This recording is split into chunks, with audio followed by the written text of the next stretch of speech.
Starting off, Killing Jokes, What's This For? This comes in at number 1,587 in the 1980s on Best Ever Albums, number 178 in 1981, number 10,827 of all time. It's their sixth highest rated album, guys. Whoa, what? Yep. So there's other ones that are much higher than this. And then I'm going to throw in this other thing because I did notice on Best Ever Albums, I didn't realize they showed this beyond 20, but on each page you can see where they rank as an overall artist. And Killing Joke ranks 755 of all time as for the artist. So I'm going to start including that. They're the 755th best artist of all there time? There are only 754 better artists than Killing Joke, Josh. That's exactly what that means. And I'm guessing the Beatles are 1 or Radiohead or something? Oh, hell yeah. Beatles, Radiohead. I think Pink Floyd is 3, Bowie's 4, Dylan's 5, yeah. Okay. So basically, if we've covered you more than, say, 7 times, you're probably the top 10. Yeah. Yeah. All right, and so John, I guess is this an album? So none of these. The other thing too is none of these albums are on Rolling Stone's list. So this is either these are either John specials or albums we need to listen to before we die. You know what this was? No, what is filling this? in the split. It is filling in the split, and I have a list of post-punk flashcards. Oh. And there were very few albums on those post-punk flashcards that we did not cover, and so 2 of the albums this week, Wipers and Killing Joke, were amongst the very few flashcards that we did not or will not are planned to cover. So that is how. What do you mean you have flashcards? What is? Back up a second. What is that? So I was gifted a pack of 50 flashcards that I've made into 2 lovely posters, and they are abstract renditions of 50 post-punk bands. Oh. And an album, and basically an abstract idea of the album. And Killing Joke is on there, as is Wipers, and it's these 2 albums that we're covering this week. Wow. Okay. So, yep. Mm-hmm. Well, I do know that it's not like the beginning of Ghostbusters where you have to guess them or you get shocked. No. Nope. It took me a second there, Josh, but I got you. So yeah, I do know that this is their second album as well. I did see that when I did a quick little research on them. So so this album I liked. My first question is, guys, do you think that Trent Reznor was listening to this album at all, because this? I mean, when you guys talked earlier about I think it was Throbbing Gristle, maybe John, maybe both of you mentioned that, like, oh, this is, I hear industrial here, and I wasn't hearing that as much. This might be the first album that we've covered where I was like, okay, this is industrial, because it's got a couple of those components. Mainly, it's got, when I think of industrial, I think of like the guitar sound. It's a very full sound. I wouldn't classify it as having a whole lot of bass or bass to it. It's kind of like a tinny, higher pitched kind of sound, but it's also very metallic as well. And so there's a lot of that guitar sound in here, which led me to think, okay, well, this sounds industrial, and I did look that up, and it says, yes, this is considered industrial rock. So my guess is that this is influential in that regard for bands like Nine Inch Nails, probably a bunch of other ones as well. Other thing I picked up early on was like the drumming is very... it's very fast. It's kind of repetitive. It's like dun dun dun dun dun dun dun dun dun. Like it's very repetitive, and it's fast, fast paced like that, along with the guitars. So that's kind of the 2 main sounds that kind of appeared when I first started listening to this. So I think I think I like this album overall. My criticism of it is that some of these songs are too long. Like, it's another one of those things where they have that idea and they're repeating it throughout the song, and some of these go 6-7+ minutes. And I don't think that sometimes I'm okay with that if I really like what the song is doing, if it's got a good groove. Not that I disliked what they were doing here. I just don't think what they were doing warranted an extra 1.5 to 2 minutes of continuous playing at the end of the song. I think that they could have stop them a little earlier. However, I do wonder if part of the reason would be because maybe these songs were used in some sort of dance hall or something like that, because this was also a very danceable element to this.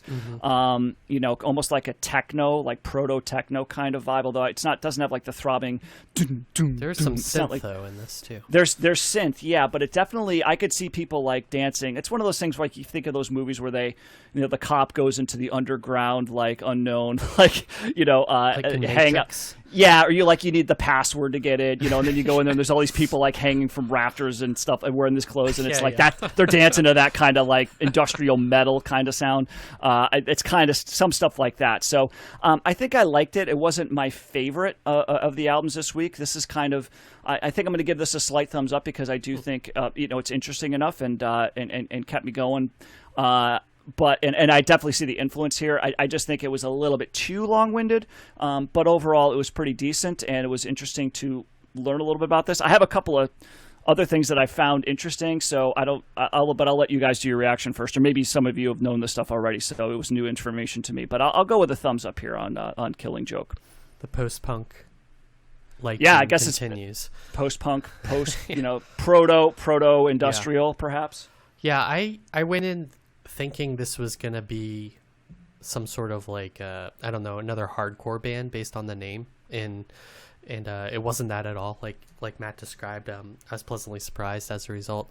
It seems like there's a lot of bands that we've talked about in this decade so far that is really going on for like the club type of sound, or where they're really basing the foundation of their songs in some repeating beat or motif, and then building on that. I agree with you. I think there was some repetition here on purpose. I don't know, it's like the bands are trying to get into the groove, and then I think it comes back to that proto-electronic too that you're talking about, or industrial. I think that's a kind of a hallmark of some of that as well.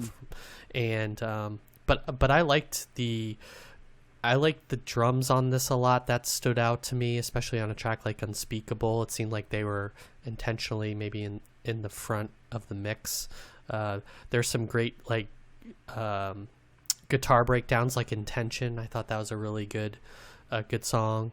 And back to that repeating pattern, that's the song Who Told You How. That was another example of kind of them getting into the groove.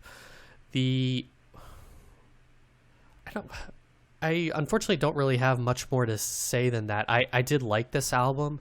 It kind of reminded me of maybe Wire, or something more recent that we've talked about that I'm drawing a blank on. Maybe almost like Simple Minds, maybe that album a little bit. Not so much in terms of the delivery. I can't even remember the vocals on this. If that wasn't really a prominent thing. It seemed like more of the music aspect was what they were going for. The vocals to me seemed like they were nothing was really up front. It seemed like everything was mixed exactly in the same way. So it seemed like, well, at least with the guitar, the bass, and the vocals, actually, and the drums too. Everything was kind of in the same lane, mixed at the same level. So nothing really. I agree, Josh. I don't think anything really stood out because of that. I think they were all equal. Maybe a little bit like Pylon too, as a more recent thing in terms of basing it in a foundational beat or something like that. So yeah, I'll be honest. I need another listen on this one too, due to the shortened kind of recording period. I only got one listen on this one, so it's a true cold listen. Yeah, so it was me listening intently and trying to write notes down at the same time. But, what'd you think, John? It's funny. I actually heard this album very different than you guys, I think. I look at this as this was recorded like a metal album. When Matt mentioned how it's recorded, it's a really brutally sort of punishing metal production. It sounds a lot like thrash metal in terms of how it's recorded, where the sound comes together like early Metallica, Slayer, stuff like that. And this sounds a lot like metal that would come in the late 80s, sort of that industrial metal sound. I'm trying to think of Ministry would be a good example of like a band that sounds like this. But I think sort of the roots come from the same. You guys mentioned a lot of bands. It's funny because the two I'm going to mention, you guys both didn't mention. This sounds a lot to me like Suicide and Ultravox, sort of like the industrial stuff that we listened to in the late 70s that was abrasive, that was thudding drums. I mean, the drums are very intense on this. I mean, he's just absolutely smashing the drums, and there aren't really like creative fills or No. like dexterous playing, right? It's the idea behind it's like blunt you over the head with the drumming. Right. The vocals are sparse, kind of like what Suicide was. It's sort of that really chaotic feel that you get when listening to this. The industrial's there though too, Matt, and the industrial for me is the guitar work. That's how I hear this as like industrial rock. But the drums are more metal, and the production, and you know, the bass barely exists in this in terms of as a piece driving it, which is similar to like early, you know, metal Metallica albums and stuff like that, and thrash metal. And the vocals, I think, are designed to sort of make the riffs even bigger. I did not love this album. I'll be very honest with you. It felt like it ran together to me. It felt like one 40-minute song at times. I like to listen to parts of songs that you kind of move me, even if there's a song I don't love, like a part of a song that really speaks to me. There were bits and pieces in songs, like Tension, I think is probably as close to there is as a single on this. Yeah. Butcher and Madness were probably my two favorite songs at points, but both of them went, as Matt said, went on too long. Yep. I think they could have been really good 4 to 5 minute metal songs, but because you kind of heard everything there was to hear, you really didn't need the last 2 minutes. It wasn't like when you think of like a song that's brutal like that, how there's changes within the structure, bits and pieces that make it not as hard to listen to. It sort of just felt like one steady, you know, flume of noise. So, Okay. and I guess I would not necessarily recommend this, because I was a much bigger fan of Suicide and Ultravox in doing some of the things in the lane, and I'm a much bigger fan of the metal that comes later that I think sounds like this as well. This sort of seems like it meets in the middle. And it didn't do a whole lot for me, to be quite honest. It didn't stand out in a way where I said this was essential.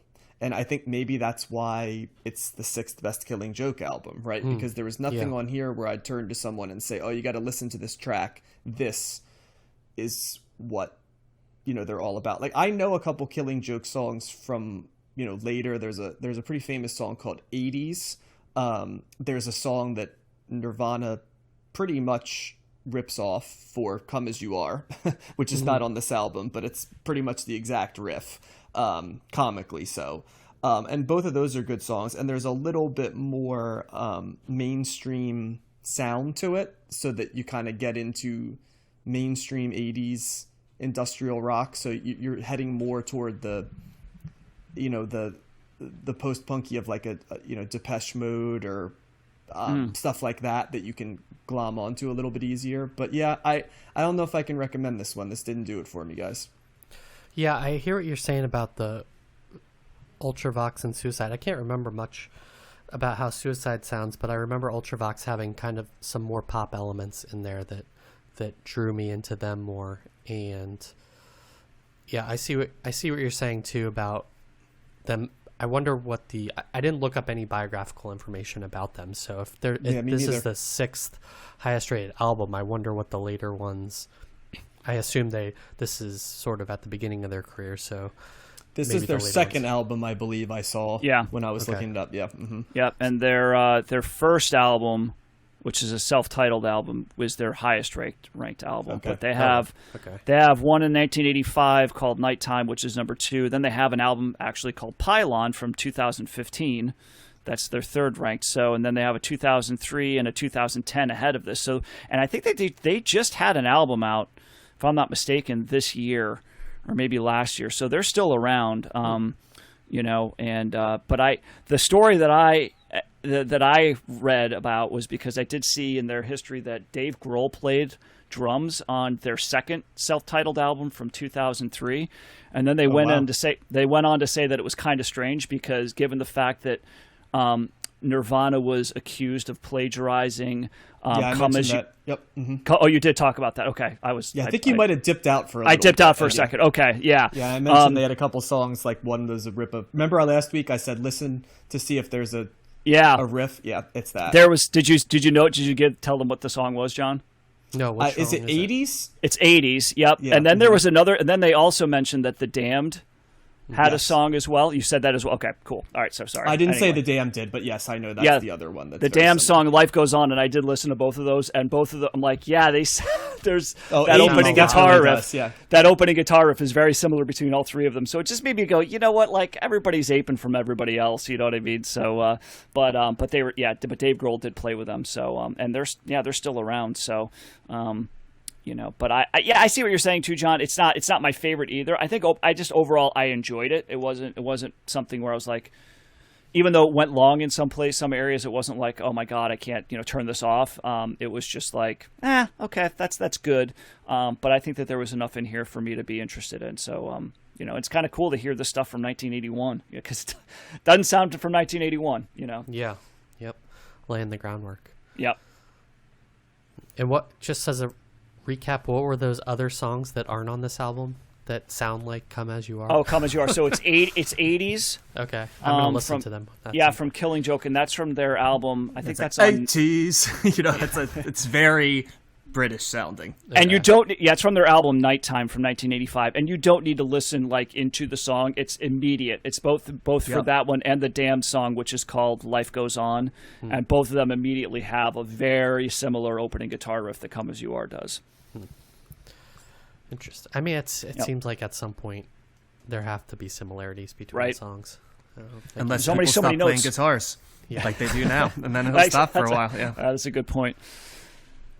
All right.